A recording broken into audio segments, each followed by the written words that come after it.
later and the sun actually came out, so it's much better when we will start doing the swatches to see the real colors, I feel like. Okay, so what we have here is a couple more things to finish. So I'm not sure if the video came out already or will be coming out after this one, but a while ago I bought these gold Faber by Faber Castell watercolor pencils, thinking that they were their professional or their artist grade watercolor pencils, and I realized that I actually didn't have Faber Castell watercolor pencils before. The ones that I thought were the Faber Castell actually were Derwent. So I wanted to know, you know, how they compare. And yeah, so soon I realized that they didn't have a great pigment in them, and after researching I realized these are student grade, and so that was not a surprise. So then I decided to go on Jackson's and have a look for the professional grade, or the artist grade versus the student grade, and they are the Albrecht Dürer. So if you want the Faber Castell watercolor pencils, make sure it says Albrecht Dürer rather than the gold Faber Aqua. Now these are super chunky, and I noticed it said Magnus on there. Whether that means that they are the jumbo pencil version, I'm not sure. But I seem to struggle just to find a regular Faber Castell artist grade watercolor pencil. So if you know, do let me know, because these look incredibly thick. I mean, it's good because they will have more pigment, but I was just aiming for the regular one, so I couldn't find that on Jackson's Art. Maybe I wasn't looking at the right place, I don't know, but this is all I could find. And the other thing is the color option is very limited for these, maybe because they are the Magnus, maybe they only have a few colors, and possibly there is a bigger color range because polychromos come in such a big color range. So I was a bit surprised to see these particular ones in a very limited color range. Okay, so the colors I got are Venetian Red, which is a beautiful, beautiful autumnal color, and then Cobalt Green. Now, Cobalt Green I already had in the Polychromos pencil, and let's just swatch next to it to see the difference here. So you can see how super pigmented these are. They're very creamy, very... So compared to Luminance, I find that the Polychromos are quite a bit more intense and pigmented. But I'm still doing that video where I'm going to compare colored pencils and watercolor pencils, all the brands that I have so far, and we will kind of look at the pigment distribution of the pencils.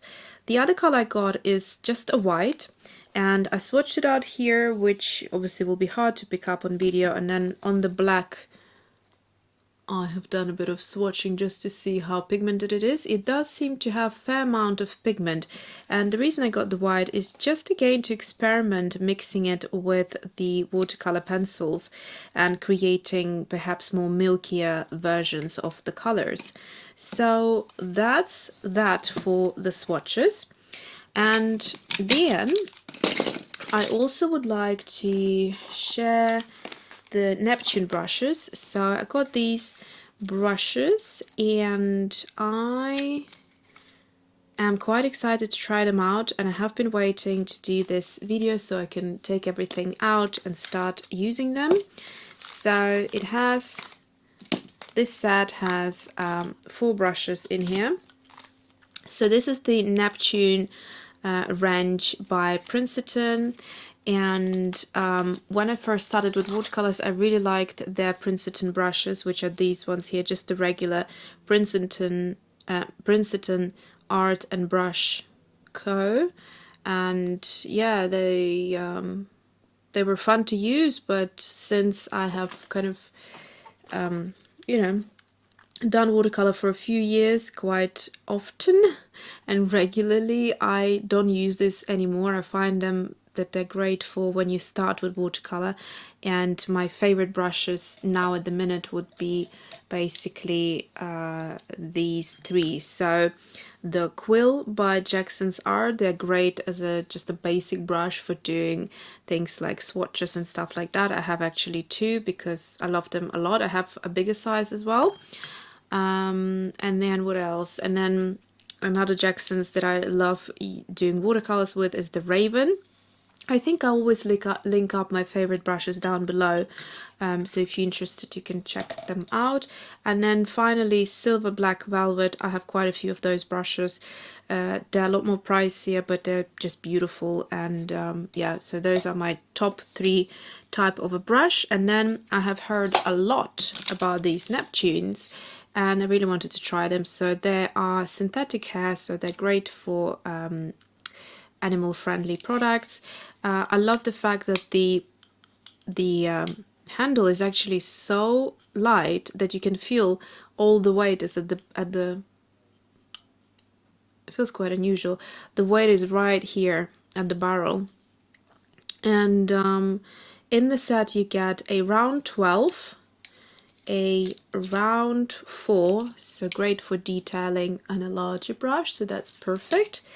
Then you get this brush, which is a flat brush. It's a square wash, and it comes with this different handle. Now this handle can be used for when you're working with watercolor or acrylics as well, or any other mediums when you want to scratch the surface for a little bit more of a texture. So instead of using something like a, you know, dry twig or something, you could just use the end of this brush. I had another brush like this somewhere with a clear handle and also slanted edge of the brush. The final brush in this set is this, which is typically called a cat's tongue because of the shape of the bristles. It's a flat that comes to a fine point, and the size is 1/2 inch, and it's called Oval Brush. And then one that I got separately is a Dagger Brush, and this is a 1/4 inch. So that's what it looks like. And yeah, so I haven't tried these obviously, and once I will do, I will report back. It's called, so here it says our thirstiest brush, which means it's great for keeping a lot of water in there. And usually this type of a brush would be like a squirrel hair brush that would keep maximum water, but like a mop or something. But yeah, so these are non-animal based product, which means they are created with synthetic hair. Okay, I am so excited now. Let's look at the watercolors.